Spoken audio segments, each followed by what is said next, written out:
toucher par toi. Montre-nous comment faire, Jésus. Nous voulons voir des âmes touchées par toi. Montre-nous comment faire, Jésus. Je veux voir un peu touché par toi. Montre-moi comment faire, Jésus. Je veux voir un peu touché par toi, Yahweh. Montre-moi comment faire, Jésus. Je veux voir un peu touché par toi. Montre-moi comment faire, Jésus. Je veux voir des âmes touchées par toi, Yahweh. Montre-moi comment faire, Jésus. Je veux voir un peu touché par toi. Montre-moi comment faire, Jésus. Je veux voir un peu touché par toi. Bonjour. Ce soir ou cet après-midi, je ne suis pas seul. Je suis du coup avec nos frères, nos jeunes frères, qui sont dans notre programme on va dire, de ghetto ou de sortie de ghetto. Sortie de ghetto, sortie de la rue. L'idée, c'est que depuis le mois de décembre dernier, on a commencé par approcher des jeunes qui se retrouvent dans la rue et dans différents ghettos, dans les banlieues de Lomé. Et on a essayé de les ramener dans l'assemblée du pasteur Boris avec qui on travaille à Vepozo et essayer de les accompagner. Ça fait plus de décembre jusqu'à maintenant. Donc, il y a différentes vagues. Les jeunes sont arrivés à différentes vagues dans le programme. Et l'idée, cet après-midi, c'est de vous présenter un peu quelques-uns de ces jeunes-là. Ils ne sont pas tous là, mais c'est de vous présenter quelques-uns de ces jeunes et de les écouter un peu leurs témoignages et ce que Dieu a pu faire dans leur vie comme transformation. Le but, c'est d'encourager les églises, d'encourager les ministères et avoir un regard différent sur les personnes les jeunes qui peuvent se retrouver dans les rues, dans les ghettos, et avoir un regard différent à leur égard, parce que Dieu a un plan pour ces personnes-là. Et c'est ce que nous avons pu remarquer, en tout cas, en prenant ces jeunes avec nous, en prenant en charge tous leurs besoins. Jusqu'à aujourd'hui, on a vu que Dieu a su révéler à certains d'entre eux le plan qu'il avait pour eux. Dans toute chose, nous allons prier et rendre grâce à Dieu. Et je vais justement demander à l'un de faire la prière pour rendre grâce à Dieu. Donc, Séraphin, si tu peux faire la prière.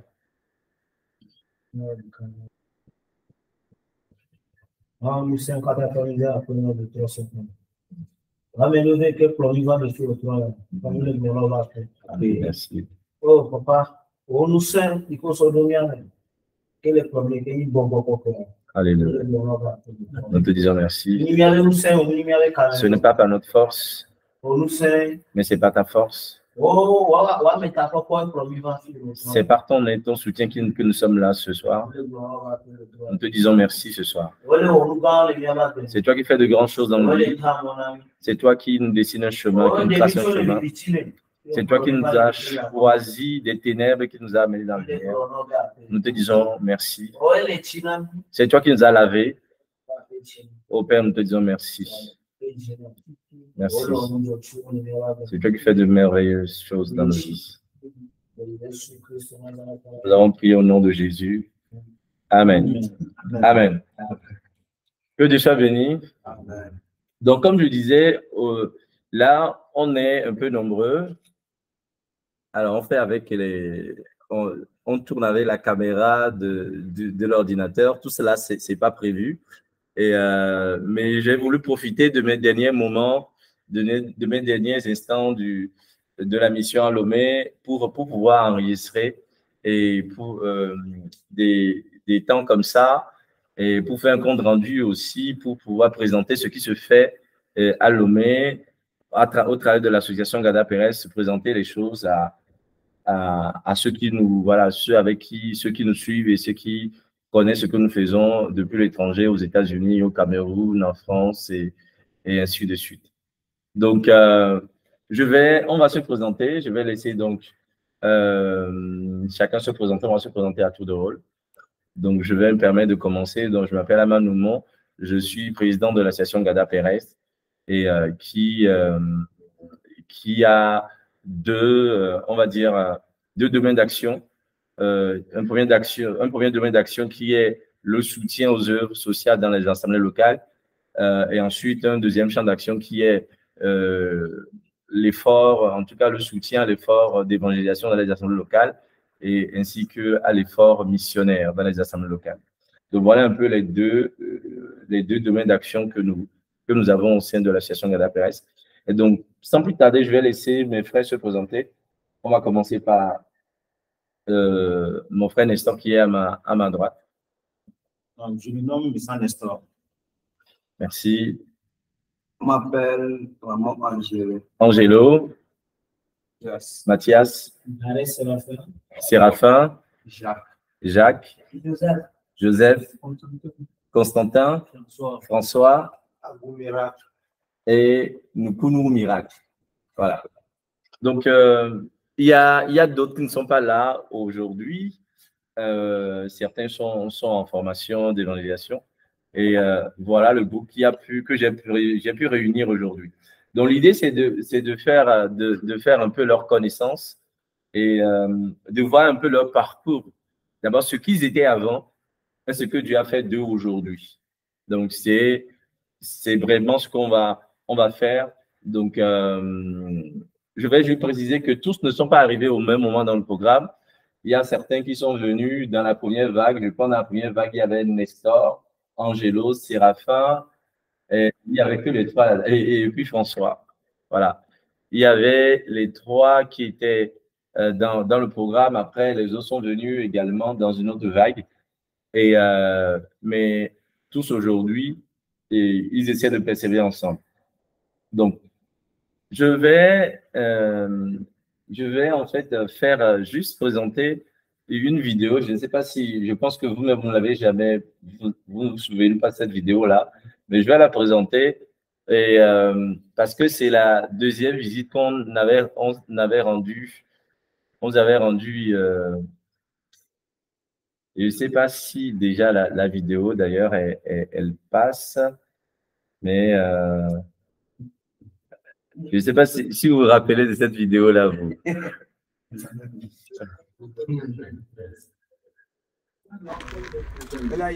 Non, c'est Jésus.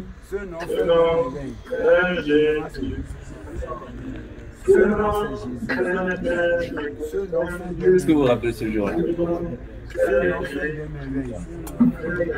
Ce nom, c'est Jésus.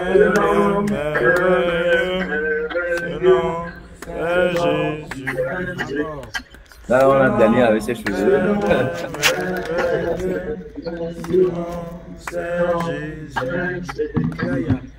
Ce nom fait des merveilles.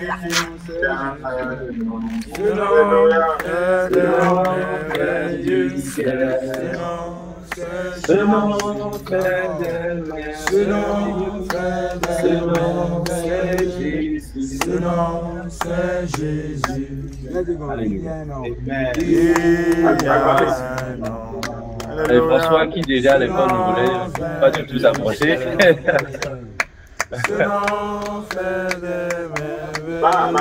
Oh Dieu insisté pour qu'il vienne. Bonsoir. Bonsoir.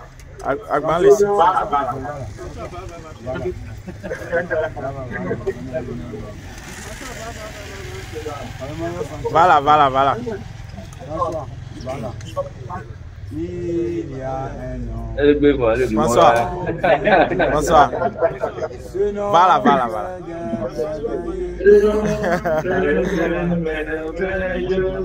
Ce nom, c'est Jésus. Il y a un nom. Ce nom vient du ciel. Ce nom fait le merveilleux. Ce nom, c'est Jésus.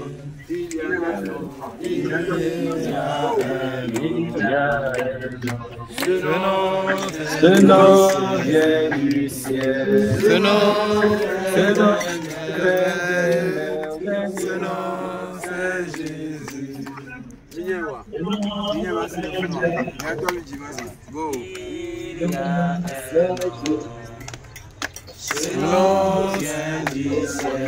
Que Dieu soit béni. Que Dieu soit béni. Dans cette vidéo-là, le frère n'est pas publié. Hein. On l'a gardé juste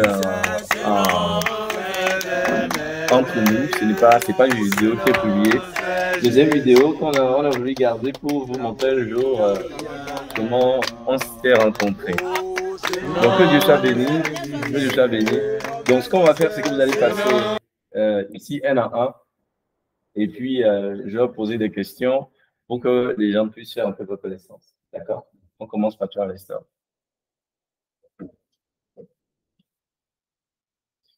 Bon, là, je suis avec notre frère Nestor qui faisait partie de la première vague des jeunes qu'on a pris dans les ghettos.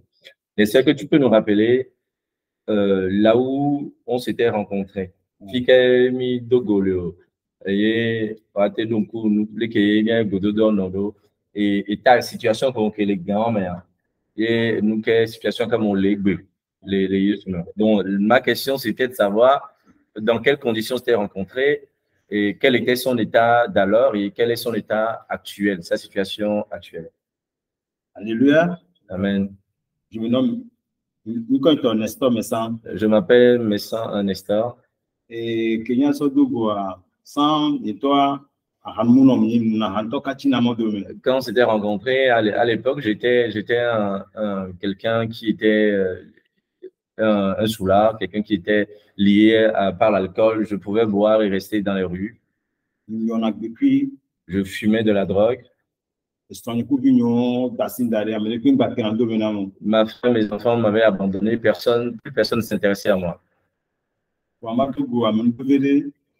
Mais j'ai rencontré une grâce qui est le Gada Pérez et le pasteur, le ministère du pasteur Boris. Ils m'ont parlé de la parole de jusqu'à ce que je vienne rester dans l'assemblée du serviteur Boris.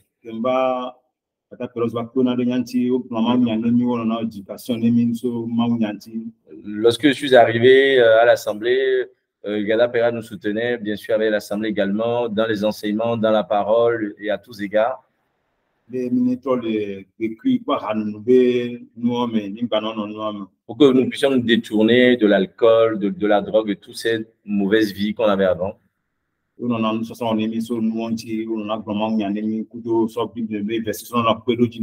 nous instruisait à ces sujets-là par l'appui de la parole de Dieu, des versets bibliques. Et on associe à cela beaucoup de prières jusqu'à ce qu'aujourd'hui on soit transformé. Dieu, c'est quelque chose de merveilleux. Dieu est quelque chose de très merveilleux. Sans mentir, si je me tiens encore là comme ça aujourd'hui, c'est pas la grâce de Dieu.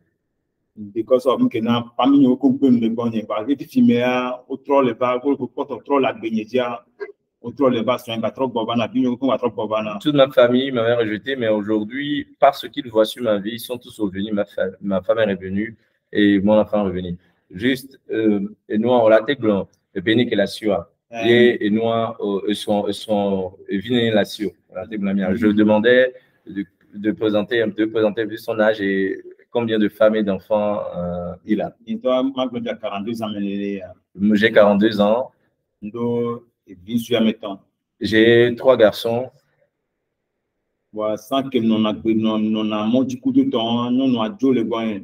Mais de par la vie que je menais avant dans les rues, ma femme avait abandonné, oublié, laissé tomber.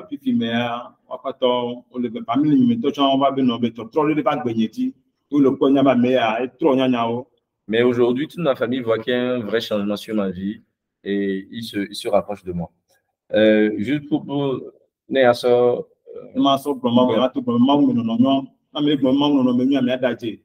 Beaucoup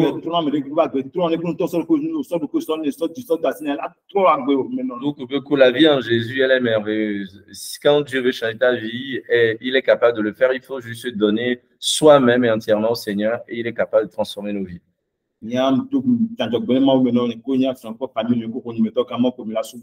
Et moi, je prie Dieu pour que toute ma famille, moi-même, nous, ma maison et moi, nous servions l'Éternel. Parce que ce que Dieu a fait pour nous est grand, il y a beaucoup d'autres personnes dans la rue que nous essayons de sortir. Et nous, il y a est-ce qu'on t'a dans la Bible là? J'essaie de savoir si aujourd'hui, est-ce qu'il lit lui-même la Bible? Quelle est sa discipline spirituelle? Non, mais alors, disciple de nom, mais on l'a été besoin de suivre. Oh, la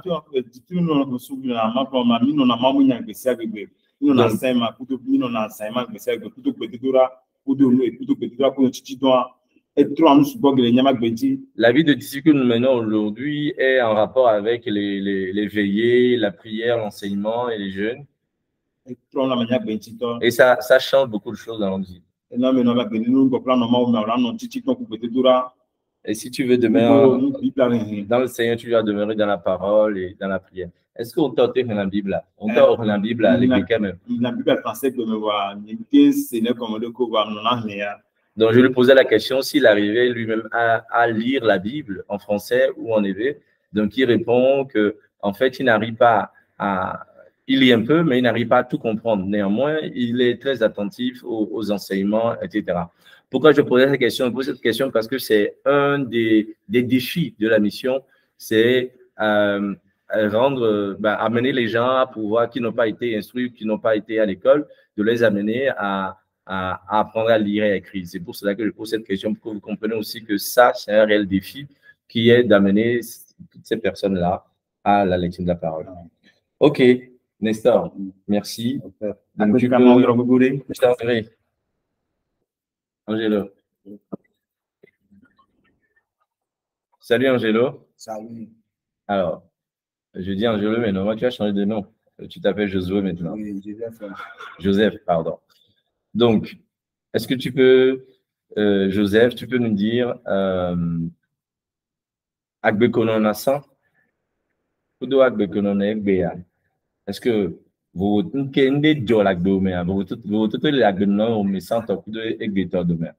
peux traduire, je demande à Joseph parce qu'il est devenu Joseph suite à son baptême, d'accord? Il s'est baptisé récemment et donc je voulais savoir s'il voit un changement entre sa vie d'avant et sa vie d'aujourd'hui.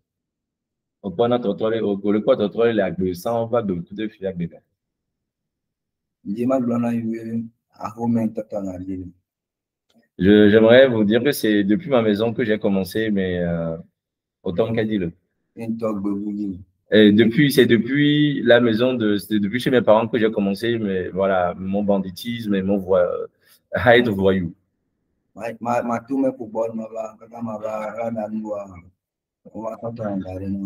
Je peux sortir et aller jouer au foot, rester longtemps dehors et quand je reviens, on ne me sert pas à manger.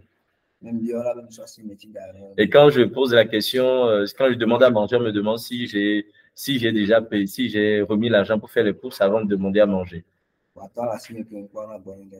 Et j'avais un père qui ne s'occupait pas du tout de moi.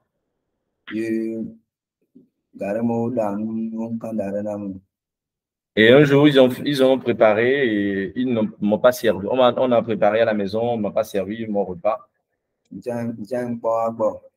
Et moi non plus, je ne me suis pas intéressé à eux.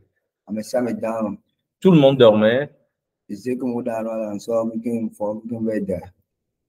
Et Ovada, c'est-à-dire? OK.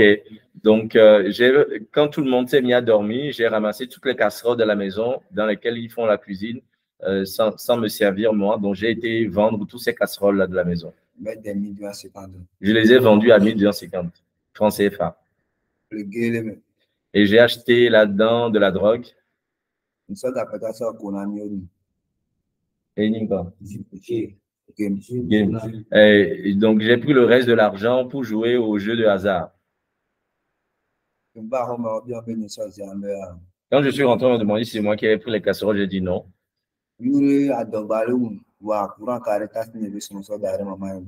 Un jour, j'avais encore faim, mais il y avait un fil électrique, c'est ça, hein? Il y avait un fil électrique que quelqu'un avait déposé chez ma tante. Comme je sais qu'on me demandera des comptes à ce sujet, je ne suis pas rentré à la maison. Je suis allé rester dans la rue. Mon père est venu me chercher dans la rue. Il m'a ramené à la maison, il m'a attaché et il m'a frappé. Je suis encore reparti. Un jour, il pleuvait pendant que je dormais dans la salle de jeu, dans une salle de jeu. Mon père est venu, il ne savait pas qu'il était venu, il a pris un bâton avec lequel il m'a frappé au visage. Il m'a encore ramené à la maison. Il m'a encore attaché et violenté. Moi aussi, je résistais, je me rebellais, je ne voulais toujours pas me soumettre, l'écouter. J'ai encore quitté la maison. Je suis encore retourné là où il était venu me trouver dans la salle de jeu.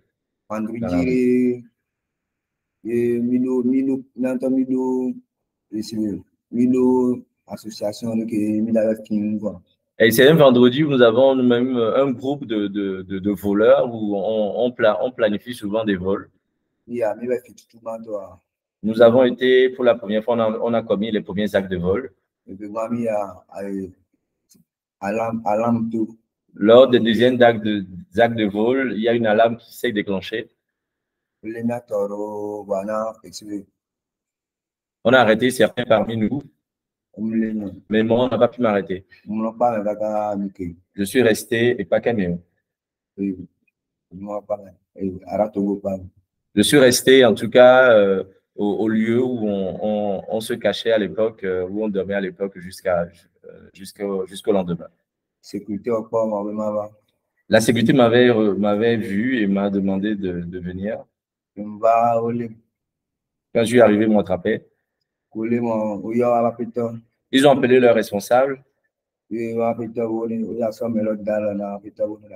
On a voulu me menotter. Le responsable a demandé m'a défendu, a demandé qu'on me libère.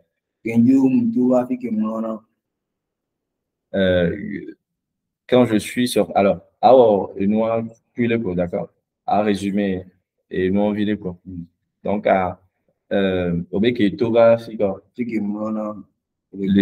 les ghettos, mais bien, le TP3. OK.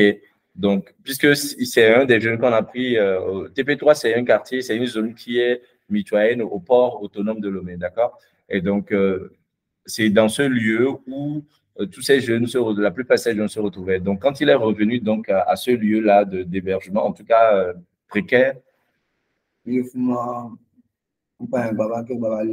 mon père est encore venu me chercher là-bas.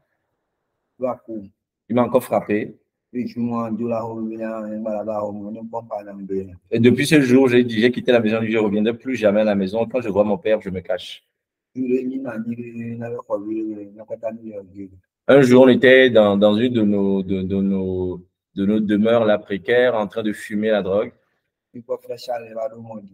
On a vu le frère Charles qui est venu avec une moto. On a cru que c'était un soldat. On a commencé tous par voir le frère Charles. Donc, c'est un des frères qui est au milieu de nous, qui prie avec nous et qui nous a mis en contact avec eux.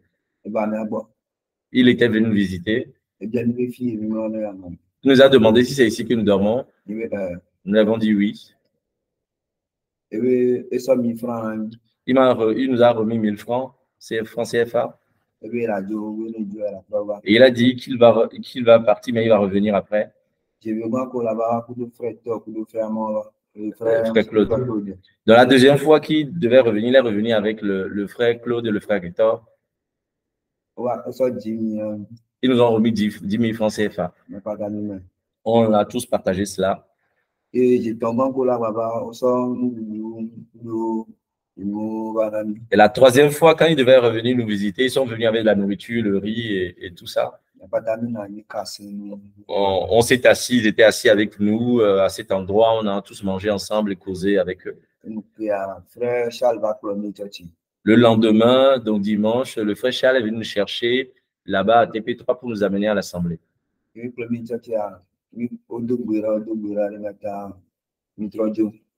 Quand nous sommes venus, nous a amenés à l'assemblée, on a prié pour nous, on a prié pour nous et on est reparti dans notre demeure précaire à TP3. Le dimanche suivant, on a encore été à l'assemblée. C'est cette fois-là qu'on a décidé de ne plus revenir à la maison, mais de rester à l'assemblée. Quand nous avions commencé à rester dans l'assemblée, nous continuions néanmoins par fumer, par sortir pour fumer la drogue. Mais on revenait faire semblant comme si de rien n'était. Un jour, on a encore été prendre la drogue. Le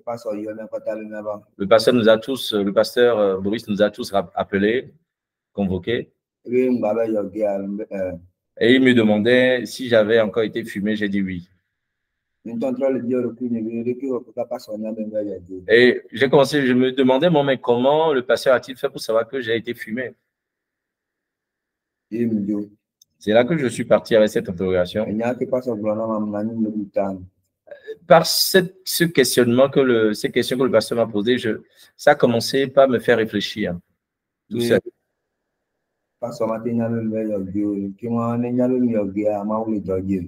Et je me suis dit, mais le pasteur ne pouvait pas savoir que j'ai été fumé. Donc, si c'est que j'ai été fumé, c'est que Dieu est à l'œuvre. C'est depuis ce temps que j'ai arrêté de fumer la drogue et l'alcool. Pour que je puisse suivre le Seigneur. Pour que je puisse connaître celui qu'on appelle Dieu, Jésus.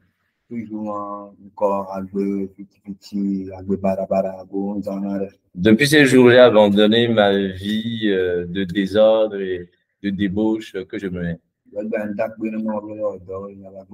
Aujourd'hui, je rends grâce à Dieu de ce qu'il travaille dans ma vie. C'est lui qui fait de grandes choses pour moi. C'est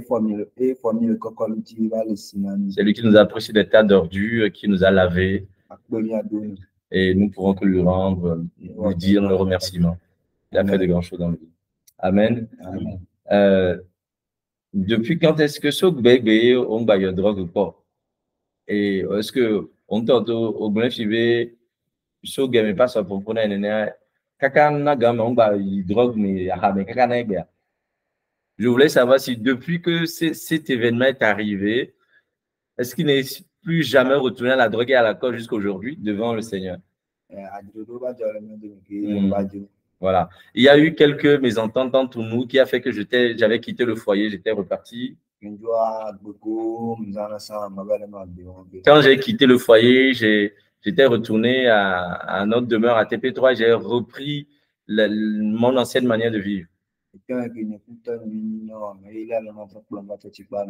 Mon père avec qui je ne m'entendais pas, c'est lui qui est venu me chercher de là pour me ramener jusqu'à l'assemblée. Et il a demandé au pasteur de me prendre comme son fils. Et depuis cette fois-là, je ne plus jamais touché à l'alcool et à la drogue. Amen. Que Dieu soit béni. Angelo, tu peux nous dire quel âge tu as?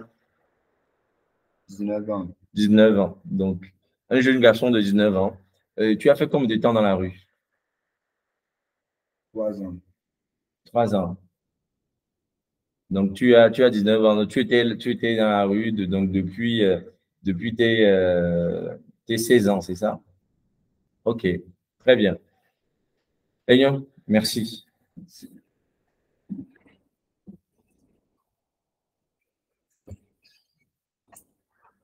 Bonjour Mathias. Mathias, depuis ce game au dos, au va, toi tu pas même. Au lieu de mieux.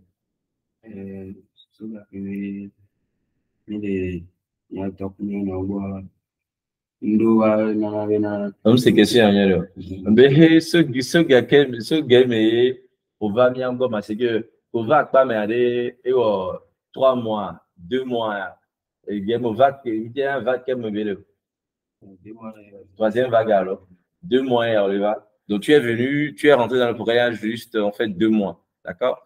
Donc lui c'est quelqu'un qui vient d'arriver. Kingo là-bas, pour résumer ville pour mais quand on a 5 va pas. Donc, je lui demandais la vie qu'il menait avant de venir chez nous. Donc, ça fait 2 mois qu'il est là. Et donc, il dit avant de venir, il était dans la drogue et dans la cigarette. Et nous avons vu les frères arriver chez nous. On était en train de fumer la drogue pendant qu'ils étaient arrivés chez nous là-bas à TP3. C'est là qu'il nous disait si nous voulons pas, si nous n'avions pas envie de quitter là-bas. Frère, comment va quoi? Donc, c'était le frère Hector, le frère Harold qui était venu les voir pendant qu'ils étaient en train de fumer et qui ont commencé par les exhorter à quitter là-bas.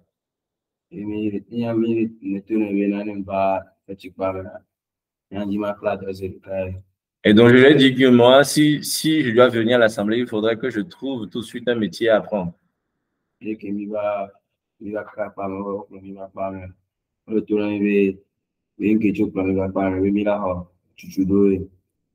donc, quand on était venu à l'Assemblée, on nous a dit la raison pour laquelle on nous a amenés à l'Assemblée, c'est pour nous édifier, pour nous former.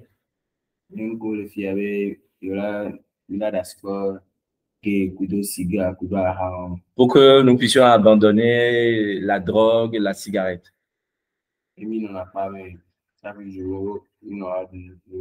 Donc, nous restions dans l'Assemblée, on nous sert à manger, on s'occupe de notre nourriture, de nos vêtements, de ce dont nous avons besoin. Mais un jour, j'étais encore reparti.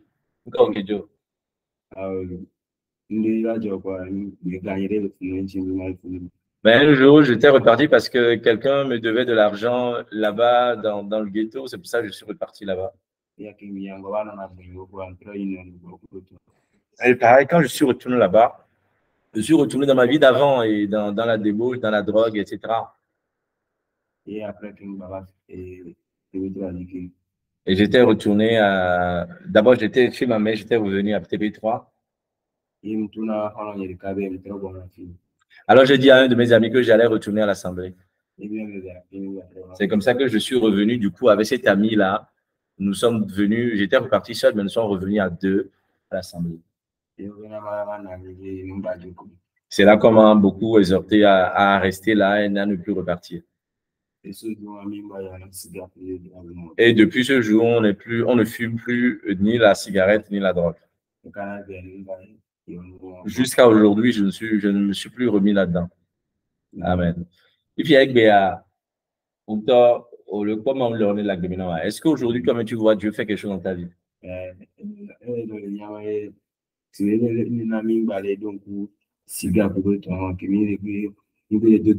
Voilà. Et aujourd'hui, je vois qu'avec la prière et le temps que nous passons ensemble dans l'Assemblée, on n'a plus le souvenir ou les envies de drogue, de cigarettes, tout ça. Et tous ces jours, on les a abandonnés, on les a laissés tomber. C'est ce qui nous fait comprendre et croire que Jésus est vraiment vivant. Amen. Que Dieu te bénisse et persévère jusqu'au bout. Est-ce que tu es la Bible? Est-ce que tu es arrivé à lire la Bible aujourd'hui? Voilà. La Bible. Parce que nous, les Français, donc je lui demandais s'il arrivait à lire la Bible. Donc il dit qu'il n'arrive pas à lire la Bible lui-même parce que il n'a pas été à l'école et il ne sait pas lire.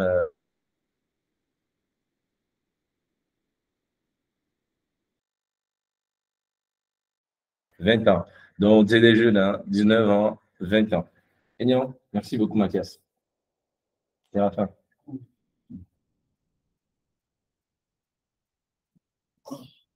Bonjour Séraphin.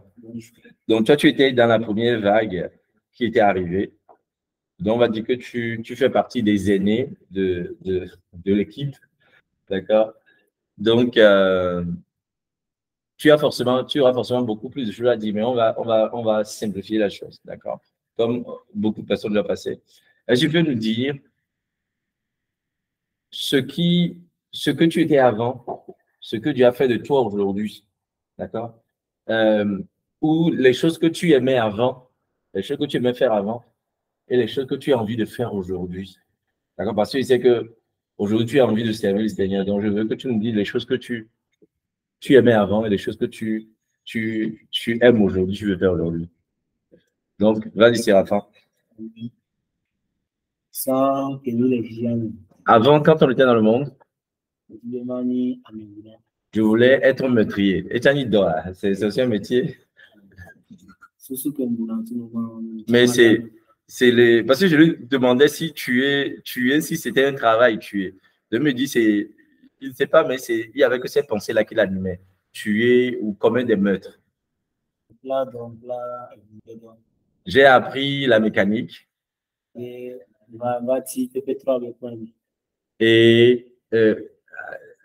allez demander là-bas à Zipela, d'accord, allez demander à Alès. D'accord? Essayez de vous. Il a libéré, c'est bon, il est à la place. Je suis venu rester à TP3, toujours au même endroit. J'ai commencé par vendre de la drogue.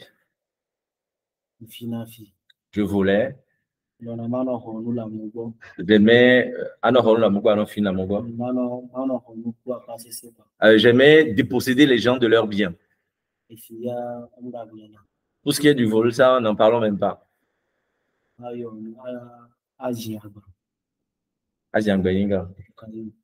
Ok, je prenais également de la cocaïne.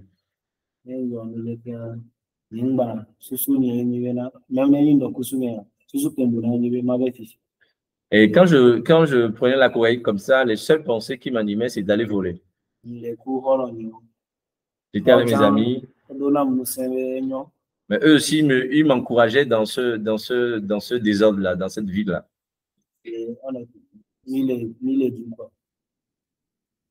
Oui. On était ensemble. Quand on était ensemble,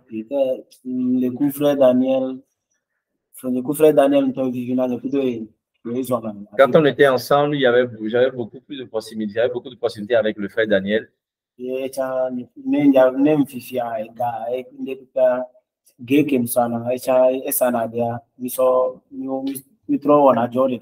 Donc, quand j'allais voler ou que je vendais de la cocaïne, de la drogue, ce que je vendais, il faisait pareil. On mettait nos butins ensemble.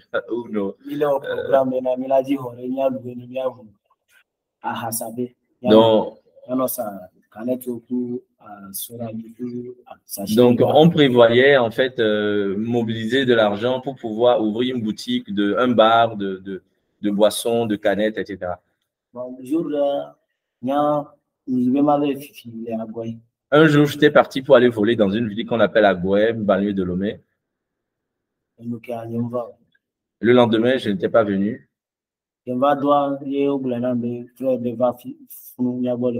Et c'est à mon retour qu'on m'a fait savoir qu'il y a des frères qui étaient passés à TP3 les chercher.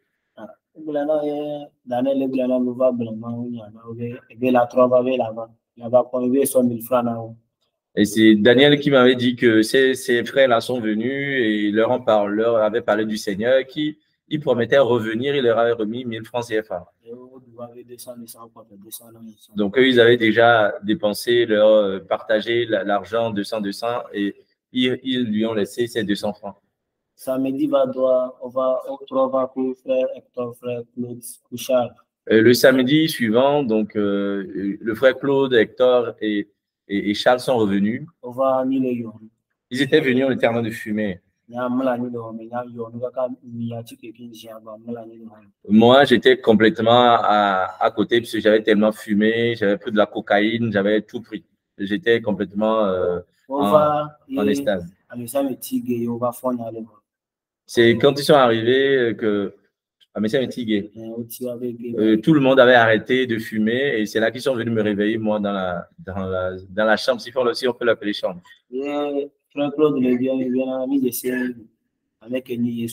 Et le frère Claude nous demandait si on connaissait celui qui était Jésus. Certains répondaient qu'ils avaient déjà été dans une assemblée et moi je disais jamais, je ne connaissais pas Jésus. Parce que moi, mon père était féticheur et c'est le travail du fétichiste que je connais. Parce qu'à l'époque, enfin en ce temps, moi, mon père est féticheur et il m'a fait savoir que c'est moi qui devais prendre sa relève à sa mort.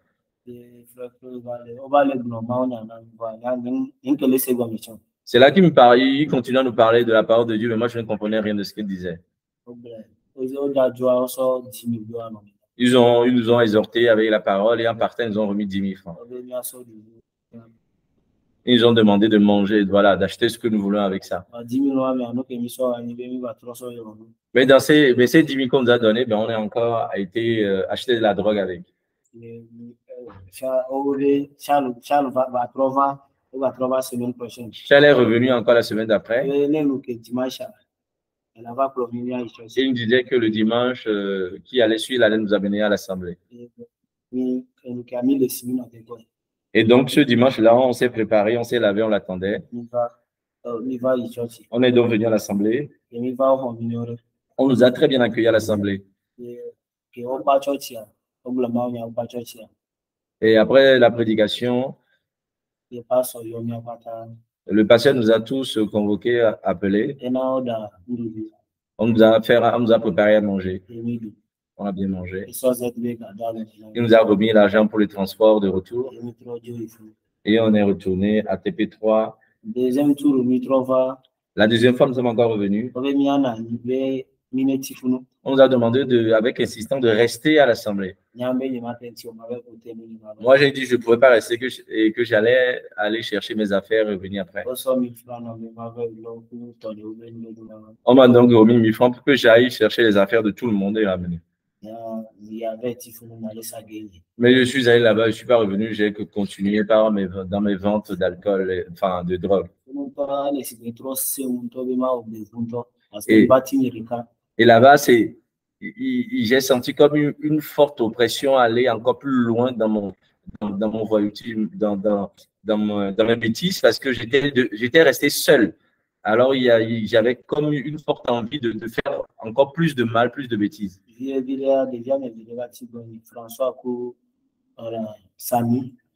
Et comme ça, il y a ensuite 2 garçons, 2 jeunes, 2 autres qui sont venus rester à mes côtés, François et Samy.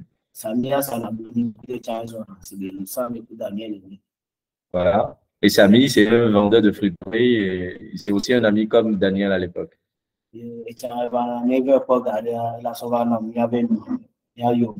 Et lui aussi, quand il trouve un peu d'argent de cette vente de fruits, il m'amène pour que nous allions voilà, prendre la drogue, la cocaïne et tout le reste. On allait voir les prostituées, on faisait des désordres qu'on pouvait faire. Mais le pasteur continuait à venir les soirs, régulièrement. Quand il est arrivé, moi je suis ivre, drogué et tout, je ne suis pas en état de l'écouter. Quand il me demande, m'exhorter à me lever pour aller avec lui, je n'arrivais pas, je ne voulais pas. Je disais que je n'allais pas le suivre. Je disais que je ne croyais pas en son Dieu et donc je n'irai pas.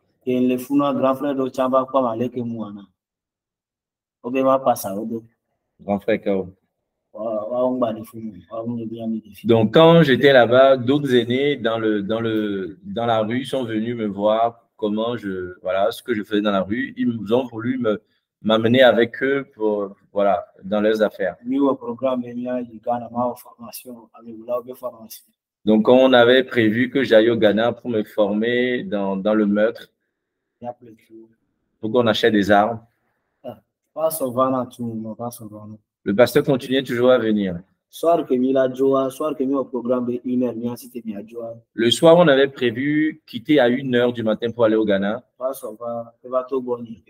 Le pasteur était passé me voir ce soir-là.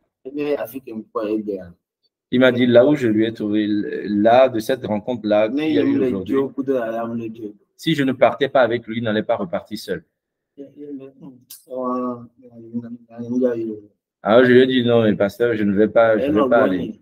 Il est resté avec moi. Moi, je buvais à côté de lui, il continuait à me donner des conseils. Je n'ai pas compris ce qui m'est arrivé. Je me suis levé d'un coup, d'un bond, et je lui ai dit, allez, allons-y, je te suis. Et j'ai pris d'autres autres personnes qui étaient là. J'ai dit, je les ai amenés avec moi pour qu'on suive le pasteur. Et on a dit que si le lendemain, on allait revenir à TP3. Quand on était arrivé, il y avait une veillée à l'Assemblée. On a prié ce soir-là.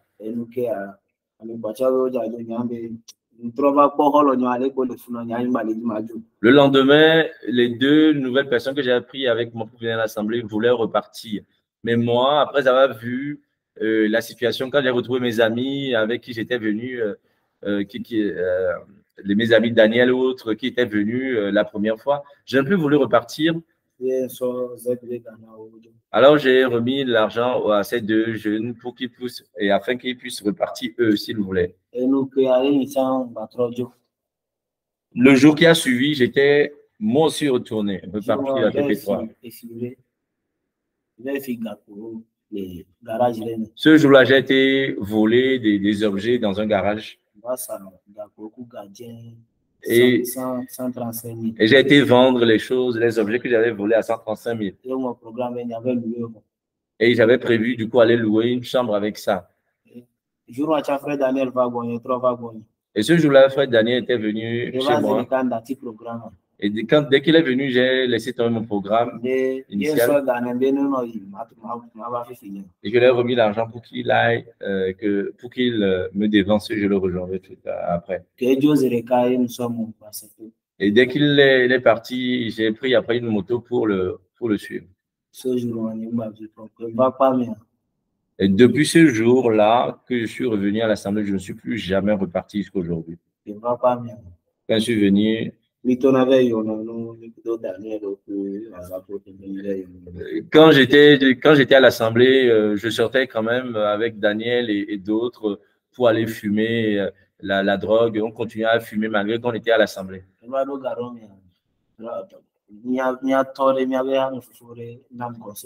Arrivé à un moment, un de nos aînés à l'Assemblée m'a donné un conseil. Et je lui ai dit que je ne fumais plus. J'ai fait pratiquement 3 mois sans fumer. Et il était arrivé une fois, un de nos frères qui était parmi nous, Razak, disait qu'il allait repartir dans une ville à Goa, quitter l'Assemblée pour aller dans une ville. Parce qu'il devait aller voir son frère. Donc je lui ai demandé, je lui ai dit à son retour qu'il puisse me ramener du pain.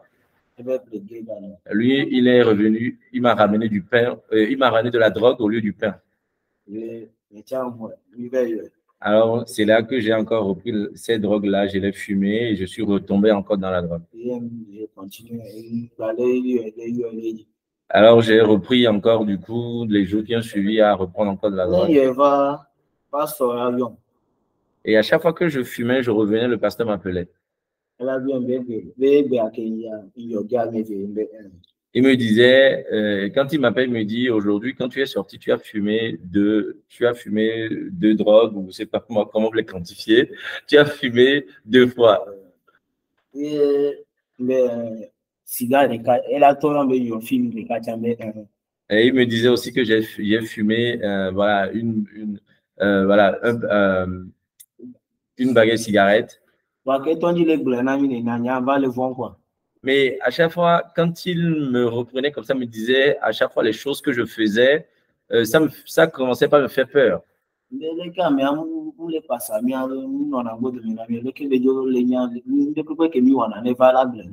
je me dis, mais comment se fait-il que ce serviteur, ce monsieur, il ne nous suit pas, mais comment fait-il pour savoir les choses qu'on fait quand on sort? Et dans mon cœur, je me suis dit, ce gars doit être dans une secte et il nous a amenés ici pour nous transformer en de l'argent. Parce que moi, je connaissais beaucoup de pasteurs, mais je ne connaissais pas de pasteur qui pouvait savoir les choses qu'on faisait en secret. Je planifiais donc quitter l'assemblée. Et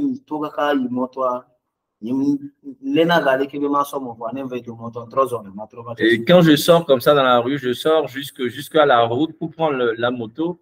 Mais dès que je ne sais pas ce qui se passe, j'ai l'argent, je suis prêt après la moto, mais il y a quelque chose qui me ramenait encore à l'assemblée.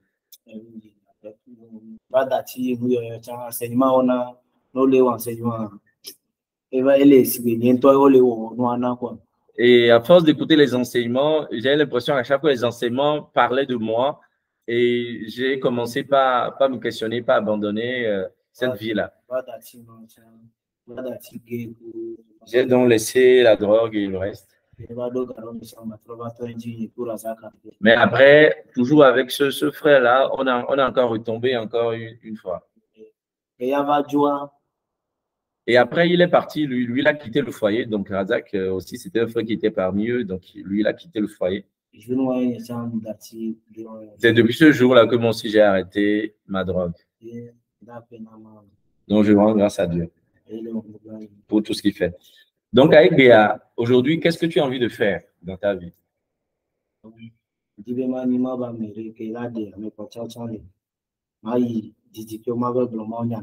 Aujourd'hui, j'ai envie de devenir serviteur de Dieu qui peut aussi sortir d'autres et les amener au salut, aller dans les coins reculés pour pouvoir annoncer l'évangile de Dieu. Pour que moi aussi, je comprenne concrètement vraiment ce que c'est que la Bible et ce qui est le message qu'il porte. Pour que je puisse véritablement connaître qui est Dieu.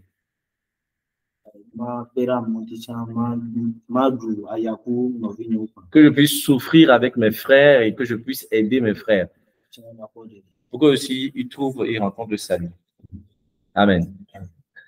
Donc, Séraphin donc fait partie de ceux-là qui ont un appel missionnaire, en tout cas qui ont manifesté le désir, qui vont rentrer dans une formation missionnaire afin de rentrer dans leur appel.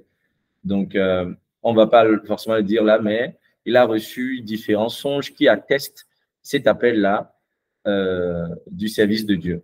Donc, c'est des choses qui nous réjouissent et de voir que Dieu avait un plan pour lui. Il aurait pu rester là où il est, dans sa drogue, tout ça, et il aurait raté le plan que Dieu avait pour lui. Donc, que le Seigneur soit béni pour son témoignage. Amen. Jacques?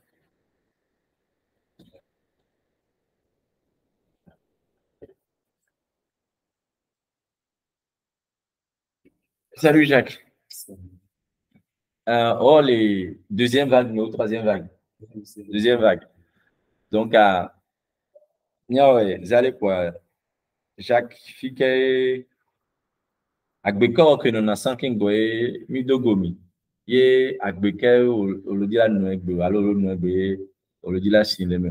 Donc, ma question à Jacques, c'est simplement savoir la vie qu'il menait avant de rencontrer le Seigneur, de nous rencontrer, et la vie qu'il mène aujourd'hui et qu'il a envie, dans laquelle il a envie de grandir, dans laquelle il a envie de grandir. C'est là ma question pour lui. Donc, à tout le monde, toi, Agbeko mon accent, bien de gloire. Alléluia. Amen. La vie que je menais avant dans le Seigneur, les Mahoumés. Alors, le Yémen. Voilà, la vie que je menais avant dans le monde, c'est être ingénieux, réfléchir sur comment voler. Parce que je pense que c'est Amérique qui est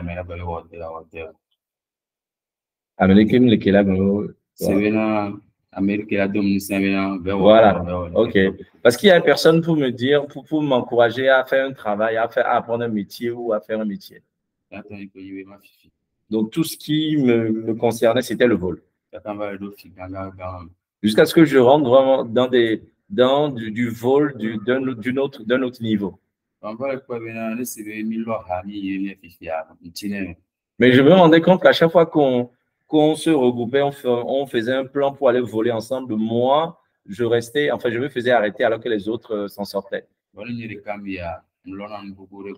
Mais quand j'y vais seul, j'arrive à ramener beaucoup d'objets volés.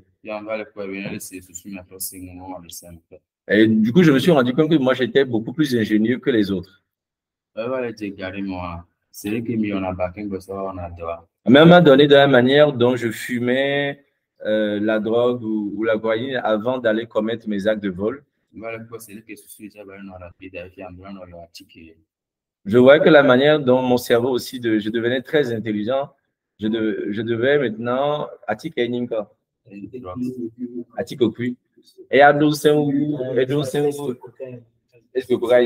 voilà. En fait, donc avant, je prenais que de la drogue, mais en fait, je me suis rendu compte que vu le niveau où les choses avançaient, je devais avancer un cran de plus et aller dans la cocaïne.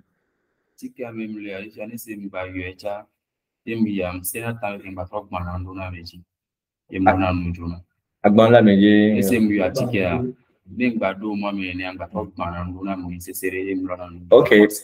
Donc, je me suis rendu compte que, ben, effectivement, en prenant cette cocaïne-là, et quand j'allais commettre des braquages, ben, voilà, je pouvais faire des braquages très violents. À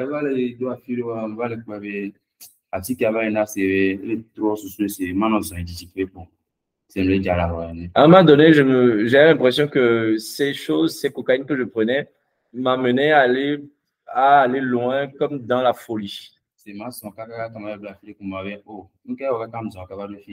En fait, que je disais aller loin, mais en fait, à marcher sans but, à marcher, à vagabonder, à aller loin, à me promener sans but.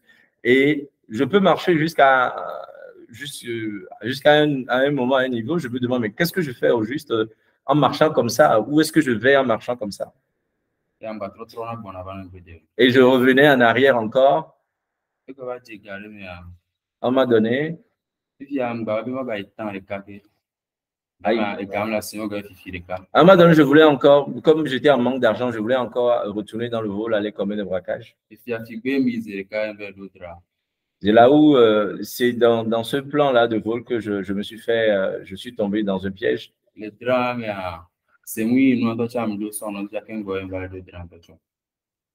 Et dans ce problème-là, je n'ai même pas volé ce que je devais voler avant que le problème arrive.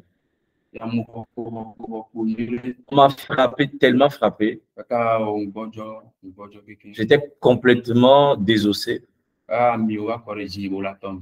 On a mis de l'essence pour moi pour m'allumer.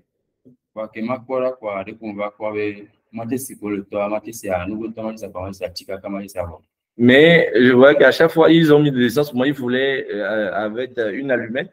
Mais à chaque fois, dès qu'ils essayaient d'allumer l'allumette, en fait, ils n'arrivaient pas jusqu'à tout ce qu'il y avait comme brin d'allumette dans le paquet était fini. À un moment donné, il y a un monsieur qui s'est approché, qui a plaidé en ma faveur en disant ben, c'est l'enfant à quelqu'un on pouvait lui faire grâce de le libérer. Et quand ce monsieur a commencé à parler, tout le monde s'est dispersé et on m'a laissé. On m'a mis dans un tricycle pour m'amener à l'hôpital. Quand on m'a amené à l'hôpital, les médecins m'ont dit, au vu de mon état, nous allons ordonner à la prière. S'ils se hasardaient à prendre soin de moi, me soigner, je risque de mourir dans leurs mains.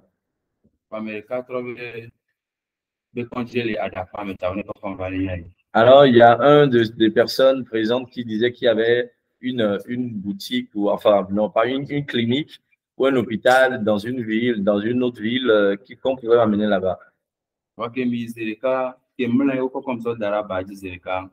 Et quand je suis allé à cet hôpital, dès qu'on m'a mis sur le lit, j'ai demandé à boire de l'eau, on a refusé de me donner de l'eau. Et quand j'essaie de me lever du lit, tout le drap se colle à mon corps à cause du sang qui giclait, qui sortait de mon corps. Je me suis recouché dans cet état. C'était comme si je me suis endormi.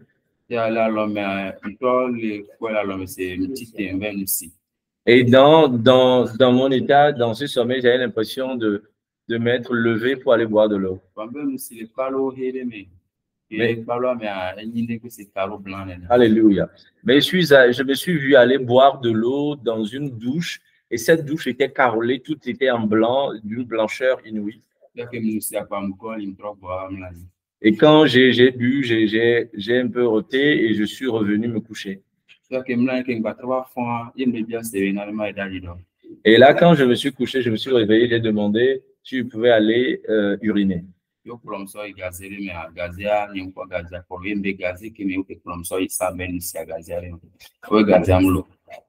Et on m'a amené dans une toilette qui était différente de celle où j'ai été, je me suis vu en songe brutalement avant et je leur demandais où était cette douche, en fait, où je me suis vu en songe. Ils m'ont dit il n'y a aucune douche de ce type-là ici.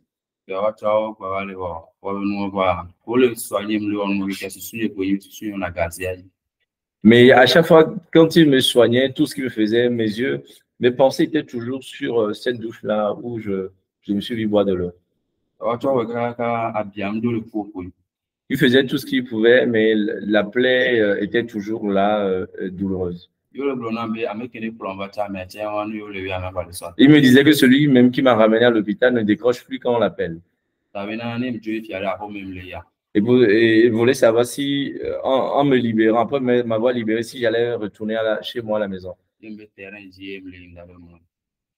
Je leur ai répondu que j'allais retourner sur un terrain un terrain public où c'est là que c'est mon lieu de repos, c'est mon lieu de vie. Ils m'ont demandé si j'avais pas de maison, j'ai dit j'avais pas de maison. Donc ils ont appelé un taxi moto, ils lui ont remis l'argent, demandé au taximan de m'amener là où je voulais, et puis ils m'ont remis un pagne pour me couvrir.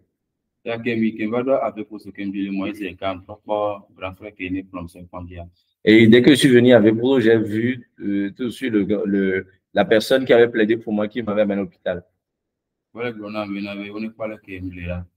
Il me disait, il m'interpellait qu'on regarde comme je suis. Il m'a demandé de ne pas l'approcher, il m'a remis 1000 francs.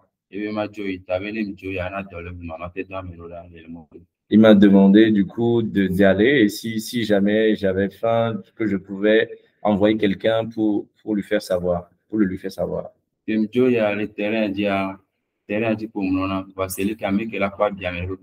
Quand je suis parti, j'étais resté, ce terrain public-là, c'est un terrain de foot, c'est ça? Ce terrain de foot-là était le seul lieu que j'avais.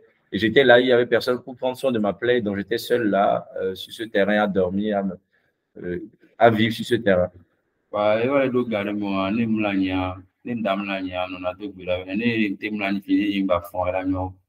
Et à un moment donné, parfois, quand j'allais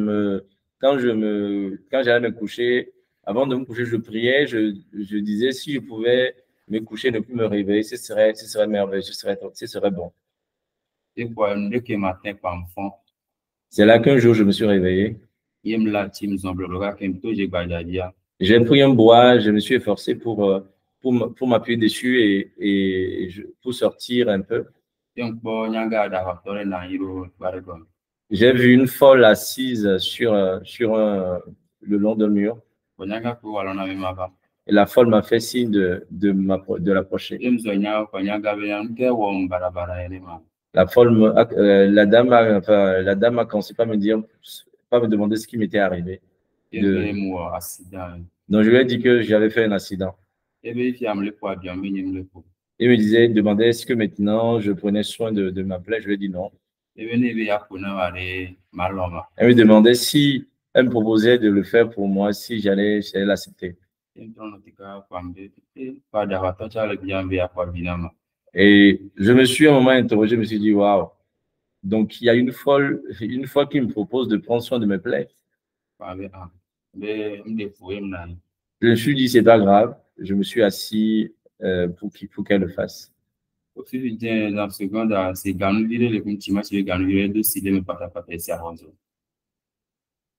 Le tima, tu veux gagner. Et là, elle avait en fait une boîte de conserve de tomates et en fait, elle a fait de l'eau chaude dans cette boîte de tomates là et elle a commencé par pas me prendre soin de mon corps, de ma plaie avec cette boîte de tomates. Et pour bien, quoi, être toujours roba, pour être débile, roba, mais quoi. Et ça, toi, bien, Et elle a continué le soin, elle a pris des herbes, etc., qu'elle a mis sur la plaie. Et elle m'a donné, pas longtemps après ça, j'ai commencé par remarquer qu'il y avait de l'eau qui sortait des plaies, de la plaie. Mais la manière dont j'étais assez lourd quand je suis sorti du terrain de jeu, j'étais sorti avant de la rencontrer, j'ai remarqué que j'étais devenu très léger et j'étais beaucoup plus à l'aise. Elle m'a demandé si j'avais déjà mangé quelque chose. J'ai dit non, elle m'a remis 200 francs. Elle m'a dit le lendemain que je pouvais revenir et pour qu'elle prenne soin à nouveau de ma plaie. Le lendemain, je ne suis pas retourné. C'est vers le soir, je passais par là qu'elle m'a appelé. Elle m'a demandé s'il y avait pris soin de la plaie. Je lui ai dit oui, que je l'avais fait. Mais en fait, je ne l'avais pas fait. Elle m'a demandé si elle avait mangé. J'ai dit non. Elle m'a encore remis 200 francs CFA. Je l'ai remercié, je suis parti. Après, je me suis couché. Un matin, je me suis rendu compte que toutes ces plaies-là s'étaient cicatrisées de manière bizarre. Quand je me suis levé, je me suis rendu compte que j'arrivais à marcher normalement. J'avais quelques douleurs à l'intérieur, mais je pouvais marcher. Je marchais comme ça, je continuais à marcher, mais je m'interrogeais sur ce qui s'est passé, pourquoi ces plaies-là cicatrisent aussi facilement.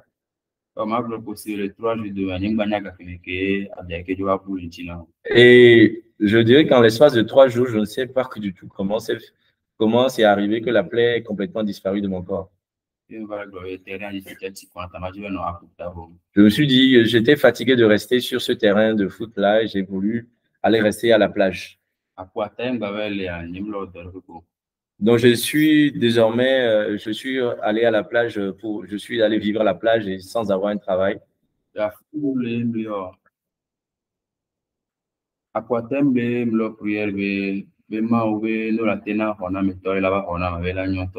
C'est sur ces plages-là que je priais, demandais à Dieu si un sauveur pouvait venir en aide, ce serait bien. Ça m'aimerait.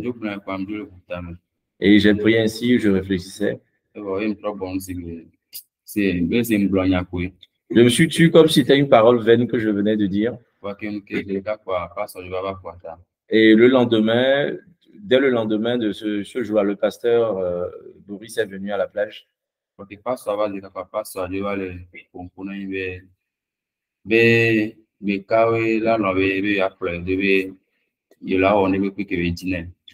le pasteur est venu, il a commencé par nous annoncer, par demander ceux qui étaient disposés ou prêts à le suivre et afin qu'ils prennent soin d'eux. Donc,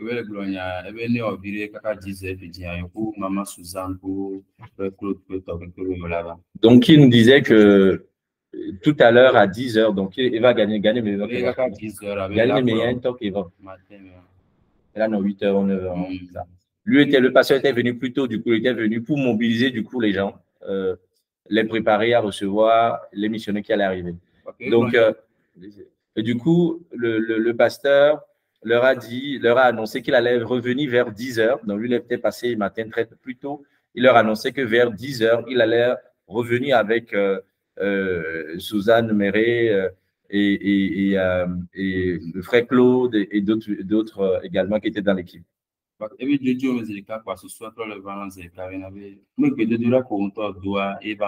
Et c'est dès son départ que l'idée m'est revenue.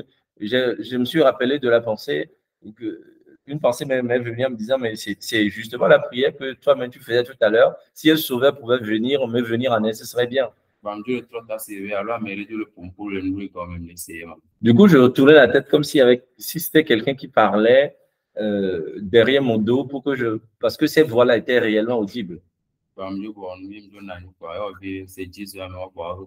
je suis resté là et puis à 10 heures, toute l'équipe missionnaire était arrivée. Ouais, qu'on a eu que vraiment on a commis. Ils étaient tous assis avec nous, ils nous ont parlé du Seigneur. Amero na ni amero a au type de jeu. Certains étaient restés assis, d'autres se sont levés, sont partis sans écouter le message. Vraiment on y a mis auto que la commis. On nous a parlé du Seigneur, on a prié avec nous. Et j'ai appris à jouer mais quand il avait à jouer. Et maintenant, quand l'heure était venue de partir, ils nous ont demandé à nouveau ceux qui voulaient partir avec eux. Pour le boulot de camp jour bon. Quand ils ont posé la question, je me suis tué. C'est mieux bon, c'est mieux le point, c'est que bien le pas moi, je l'entraîne, c'est bien, mais ma phrase de cas, moi. Je me suis tué parce que quand je voyais les gens, j'avais un peu honte et je me suis dit si je voulais suivre ces gens directement, ça serait un peu honteux. Alors je les ai laissés partir. Donc le lendemain, il y a un Rasta qui m'a demandé d'aller acheter par la drogue. Il m'a demandé d'aller acheter de la drogue à Katanga. À Katanga. Et donc j'ai été à Katanga. Donc Katanga, c'est une ville où il y a pas mal de... On fait beaucoup de... On vend beaucoup de drogue et des choses là-bas. Et donc j'ai été faire la commission acheter donc ces drogues-là et vers le soir, il a vendu ce que je lui ai ramené et il m'a encore envoyé d'aller acheter d'autres stocks de drogue.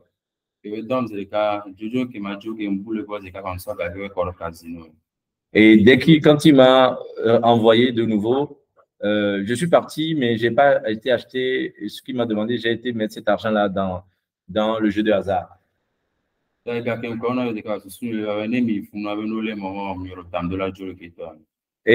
avec là que je venais de commettre, moi, c'est que si une personne me disait, si je retourne là dans le ghetto, ils ne vont pas me pardonner, ils vont me faire beaucoup de mal parce que j'ai dépensé leur argent pas comme il fallait. Et du coup, là, j'ai quitté ces plages-là, ce ghetto-là. Je suis maintenant retourné au ghetto de Baguida. Donc, c'est un autre ghetto. L'autre ghetto, là, c'est le ghetto d'Avepozo. Donc, j'ai quitté le ghetto d'Avepozo pour aller au ghetto de Baguida. Et c'est en arrivant dans le ghetto de Baguida que j'ai rencontré un de mes amis. On était ensemble jusqu'au lendemain. Le lendemain, je lui ai demandé de me prendre de la cigarette.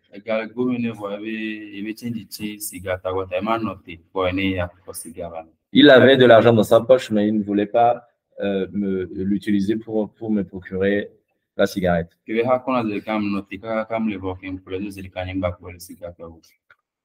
l'ai attendu en vain et quand je me suis mis après lui, je ne l'ai plus retrouvé.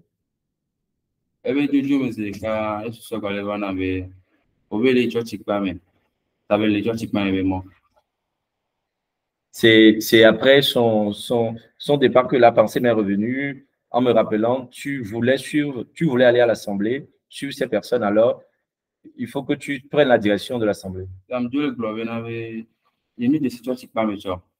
Alors je me suis dit, je ne connaissais même pas l'Assemblée où il y avait ces messieurs, il y avait le pasteur la missionnaire qui nous ont visités. Et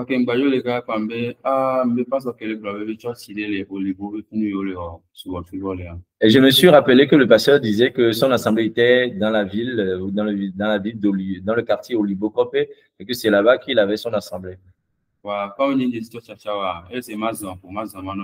Mais comme je ne connaissais pas l'assemblée, je me suis dit, je vais juste marcher comme ça, avancer. Je me suis levé, je marchais sans but. J'avais la pensée de l'assemblée, mais je ne savais pas par quelle route, par quelle voie prendre pour aller à l'assemblée. Je marchais simplement. Et au moment de relever la tête, je me suis rendu compte que j'étais devant l'assemblée. Et j'ai retrouvé un de nos frères qui s'appelle François. Et je vais vous poser la question s'il y a cette assemblée qui a maman Suzanne Méry en parlant d'elle. Et elle m'a répondu oui, qu'effectivement c'est là-bas qu'elle est avec le pasteur et que tous les jeunes, beaucoup de jeunes sont les autres jeunes qui étaient aussi là-bas. Alors il m'a demandé si je venais pour rester et j'ai dit oui, que je voulais rester avec eux. Et c'est dès mon arrivée à l'Assemblée que j'ai vu d'autres, deux autres personnes aussi de mes amis qui étaient aussi là-bas. Et quand ils m'ont vu, dès qu'ils m'ont vu aussi, ils étaient heureux de me retrouver. Mais pendant tout ce temps-là, moi, je n'étais pas heureux, je n'avais pas le cœur en joie. Et j'ai vu le frère Harold. Il me demandait mon nom. Je lui ai dit, je me nomme Jacques. Il me demandait si j'étais venu chez eux pour rester ou quelles étaient mes attentes. Je lui ai dit que tu es venu pour rester. Mais comme je n'étais pas content, mon cœur n'était pas en joie, j'avais pris voilà, une chaise, j'étais resté à l'écart.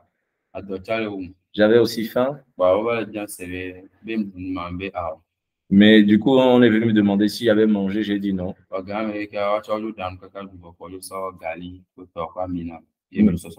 Mais pendant ce temps, ils ont déjà préparé à manger, mais ils m'ont remis quand même de la farine, du gari et puis du haricot, c'est ça, pour que je me fasse ça à manger. Et c'est après avoir mangé que je suis allé me coucher. Et c'est ce soir-là, dans mon sommeil, que j'ai fait un songe, moi qui ne faisais jamais de songe. Et dans le songe, je me disais, la maison où je venais de rentrer, c'est une maison où je serai libre. Et il fallait que j'oublie tout ce qui s'est passé auparavant. Mais quand je me suis réveillé le matin, comme je ne savais pas prier, j'ai continué à réfléchir sur ça, sur ce sujet. En fait, comme je n'ai pas l'habitude des songes, donc je ne comprenais pas trop, je me suis dit, mais c'est ça que les gens appellent les songes ou les rêves. Et moi, je n'avais pas l'habitude de faire ces choses. C'est quoi ces choses qui m'arrivent?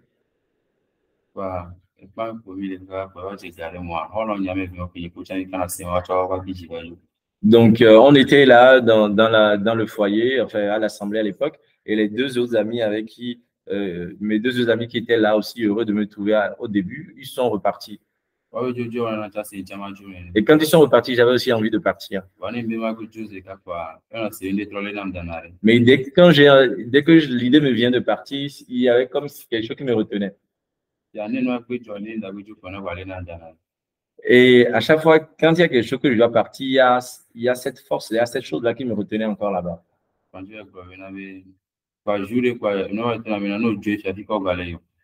Et un jour, il y a une voix qui me disait, si tu pars maintenant, où est-ce que tu vas aller? Je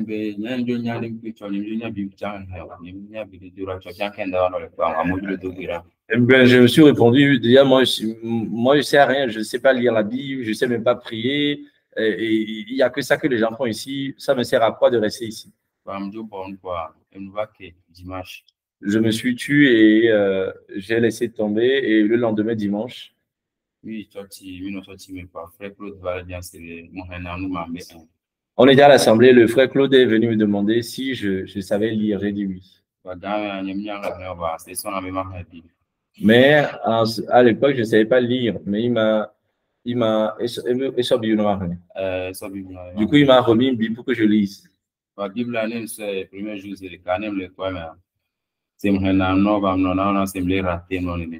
Et donc, la Bible, quand je la prenais et que quand je commençais pas à la lire, j'ai l'impression de rater quelques mots. Je ne la lisais pas bien. Et j'ai prié un peu, je commençais à prier un peu pour que Dieu m'aide, pour que je puisse arriver à lire et comprendre le message au juste qui est dans ce livre. Et pas longtemps après, quand je prends la Bible, je la lis complètement, mais je n'arrive pas à comprendre l'entièreté, tout le message, tout ce que j'ai lu. Mais quand je la lis, c'est pour moi comme si j'étais en discussion, en échange ou en communion avec quelqu'un, et cela me réjouissait d'avoir ce rapport-là avec cette personne. Et ça me faisait même parfois rire. Je me dis, mais je lis quelque chose, je ne comprends pas, mais ça me donne du plaisir. Et c'est pour avec les parents vous va tu pas le cul pour Et c'était devenu comme pour moi que c'est la voix qui m'avait demandé de venir à l'assemblée. C'est avec cette personne-là que j'avais affaire. et on me dit voilà la Bible là, ça la mais il faut pas en plein. Et donc, au final, je finissais par garder cette Bible-là avec moi. Et quand je me lève, quand je me réveille, c'est avec ça que j'avance. Et soudainement, j'ai oublié pratiquement toutes ces choses-là qui s'est passé dans mon ancienne vie. Et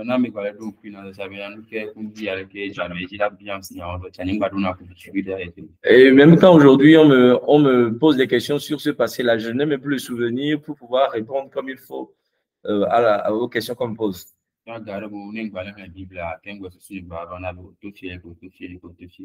Et c'est quand je me remets à méditer que parfois la Bible m'ouvre les yeux sur ce par quoi je suis passé parfois.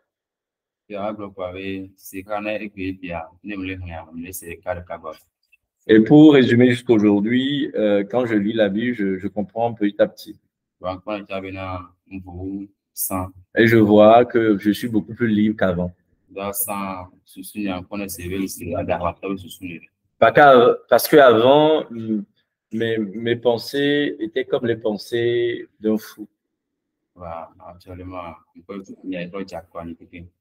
Mais aujourd'hui, j'ai vu que mes pensées se sont calmées, sont apaisées. Où je ne pense plus à rien de mauvais, de compliqué. Et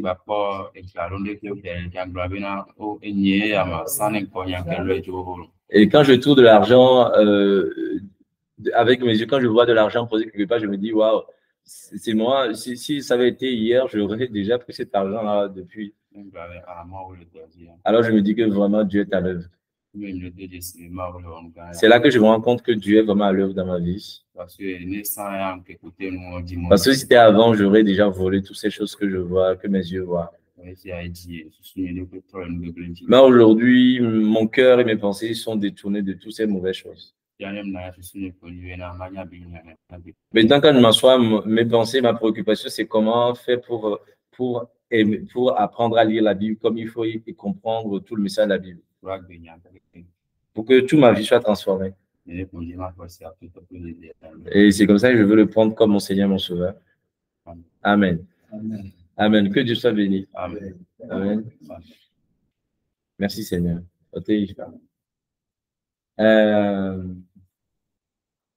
On rend grâce à Dieu pour ces témoignages-là. Je pense qu'on ne va pas pouvoir tout faire aujourd'hui. D'accord? On va pouvoir tout faire aujourd'hui. Mais on va faire les autres. Parce que finalement, j'avais dit que j'allais juste prendre 2-3 personnes, mais je pense que c'est important que vous tous vous témoignez. D'accord? Donc, pour aujourd'hui, on va s'arrêter là. Donc, de Joseph jusqu'à là. On va faire ça mercredi. Jusqu'à Nukuno. D'accord? De Joseph jusqu'à Nukuno, on va faire ça mercredi. D'accord?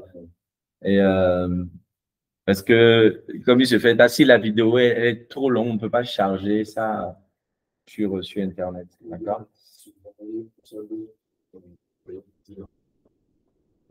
Donc, pour ce soir, on va conclure. Je suis très heureux, je suis très content de pouvoir partager avec vous ces témoignages de nos frères. Et vous voyez que Dieu change les vies. Et que malgré ce qu'on peut voir sur les gens de l'extérieur, Dieu a un plan pour les gens. Il faut que notre vision pour les gens change, notre vision pour les voleurs change, notre vision pour les braqueurs change, notre vision pour les drogués change. Il faut que notre vision pour, c'est pas moi, les fumeurs de cocaïne, d'alcool, de drogue, il faut que notre vision pour ces gens-là change. Parce que pendant que nous avons une vision de rejet, de mépris, Dieu, lui, il travaille dans leur vie. Dieu lui fait des miracles dans leur vie. Quand j'entends ce que Dieu a fait avec Jacques pendant qu'il était encore dans les braquages, on a voulu l'allumer avec de l'essence, mais Dieu a fait le miracle pour que les brins d'allumettes soient finis. Ça, c'est Dieu qui fait ce miracle-là. C'est-à-dire que pendant que la personne est voleur, Dieu fait un miracle dans sa vie. Amen. Dieu n'attend pas que la personne sache prier, sache jeûner, avant de commencer à faire un miracle dans sa vie. Ça, c'est le miracle de Dieu, sinon il serait déjà mort. Et Dieu a fait un autre miracle. Dieu, alors que la personne qui a une plaie comme ça, on t'a frappé et la plaie disparaît en 3 jours.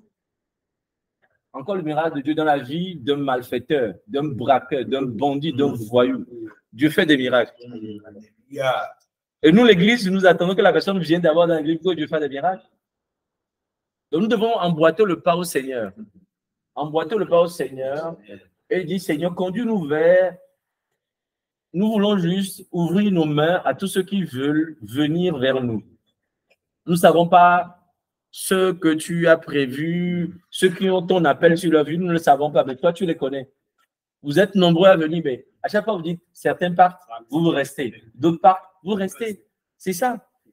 Si on disait que non, ces gens-là, ils ne vont pas rester, si on vous disait que vous n'allez pas rester, donc on ne veut prendre personne, ces gens-là qui prennent la drogue, ils vont rester chez toi, ils ne vont pas faire 2 jours. Mais certains ont fait 2 jours, d'autres ne l'ont pas fait. Vous voyez?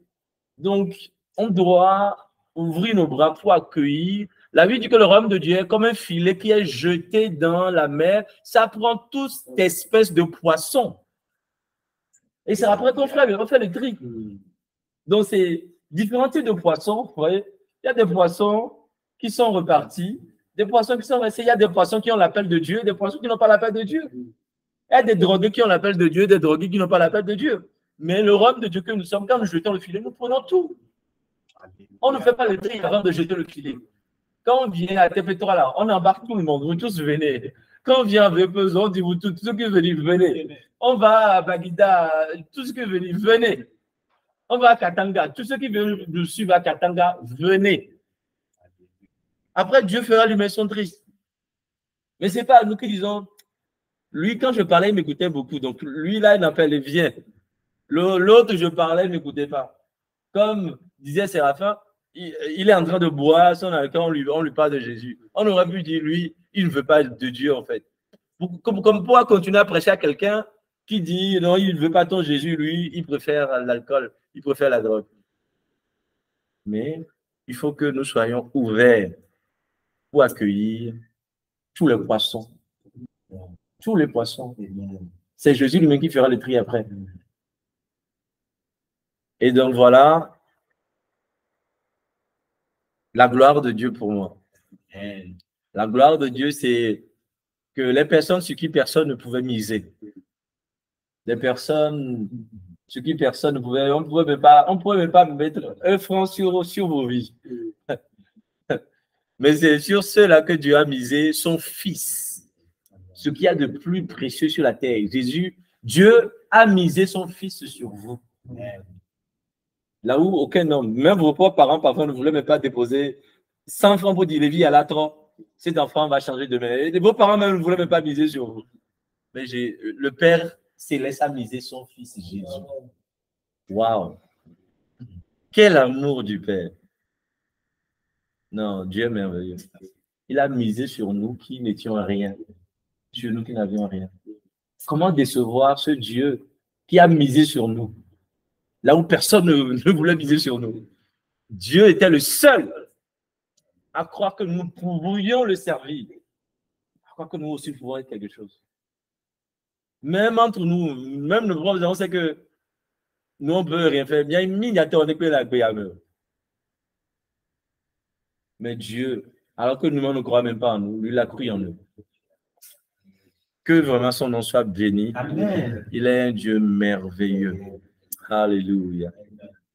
Nous allons baisser la tête et le louer. Et il y a ce chant que je chantais le fois. Nous étions dans les ténèbres, sans vie et sans espoir. Alléluia. Sans vie et sans espoir. Nous avons trouvé le Seigneur, car nous avons trouvé le Seigneur, car nous avons trouvé le Seigneur, qui nous a donné la vie, car nous avons trouvé le Seigneur, car nous avons trouvé le Seigneur, car nous avons trouvé le Seigneur. Et nous a donné la vie, car nous avons trouvé le Seigneur, car nous avons trouvé le Seigneur, car nous avons trouvé le Seigneur. Et nous a donné la vie, car nous avons trouvé le Seigneur. Alléluia. Trouvé le Seigneur, car nous avons trouvé le Seigneur. Il nous a donné la vie. Alléluia. Oh, merci Jésus. Merci Jésus pour la vie de mes frères. Tu as été le seul à avoir misé sur leur vie. Et nous voulons te dire, waouh, il n'y a que toi qui as les yeux pour déceler la gloire là où les hommes ne voient pas la gloire. Il n'y a que toi pour déceler de l'or là où les gens ne voient pas de l'or. Il n'y a que toi pour déceler des serviteurs là où les gens ne voient pas des serviteurs. Il n'y a que toi pour déceler des hommes de Dieu là où les hommes ne voient que des voleurs, des malfaiteurs, des braqueurs, des arnaqueurs, des fumeurs, des soulards. Il n'y a que toi pour déceler la gloire là où les hommes ne voient que des ruines. Oh Jésus, nous te bénissons ce soir. Et oh, je te loue ce soir, Jésus, de ce que tu as fait dans la vie de ces jeunes. C'est du filet que tu as jeté dans les ghettos. Tu as jeté ton filet dans les ghettos. Tu as sorti, tu as attiré plein de poissons dans les ghettos. Mais le temps a filtré, mon Dieu, les poissons. Voici les poissons de valeur qui sont restés dans le filet. Seigneur, maintiens-les jusqu'à ton retour. Garde-les jusqu'à ton retour. Nourris-les jusqu'à ton retour. Affermis-les jusqu'à ton retour. Console-les, restaure-les jusqu'à ton retour. Au nom de Jésus. Amen. Alléluia. Oh, il est merveilleux. Il est merveilleux, ce Dieu. Nous bénissons au nom du Seigneur. Alléluia. Pour ce qu'il fait dans la vie de ces jeunes. Nous avons voulu présenter leur témoignage, ces jeunes, comment Dieu les a attirés pour inspirer d'autres ministères, pour inspirer d'autres pasteurs, pour inspirer d'autres assemblées à comprendre que là où nous voyons des malfaiteurs, là où nous voyons des voleurs, des brigands, là où nous voyons des gens qui sont ingénieux au mal, au vol, au meurtre, Dieu, lui, peut voir autre chose. Dieu, lui, peut voir autre chose. Cherchons à voir ce que Dieu voit. Mais nous ne pouvons jamais voir ce que Dieu voit si nous ne nous ouvrons pas aux hommes. Ne cherchons pas à nous approcher de ceux qui nous ressemblent. Mais approchons-nous de n'importe qui. Des gens qui saignent. Mais où est l'Église? Lorsque Dieu prenait une folle pour prendre soin de la plaie d'un brigand, y avait-il pas d'église dans le quartier où il y avait notre frère?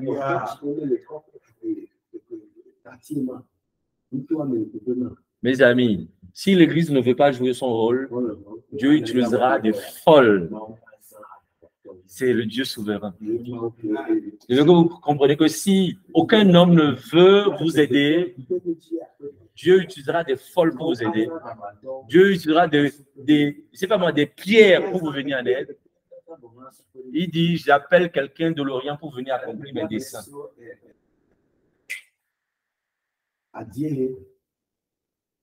Pour venir accomplir mes desseins. Et c'est ce Dieu-là que nous avons transmis et que nous voulons que vous gardiez. Il s'occupera toujours de vous. Toujours de vous. Rappelez-vous ce qu'il a fait pour vous avant même que vous ne le connaissiez. Est-ce que c'est aujourd'hui que vous l'avez connu qu'il ne fera plus de grandes choses pour vous? Vous n'avez encore rien vu.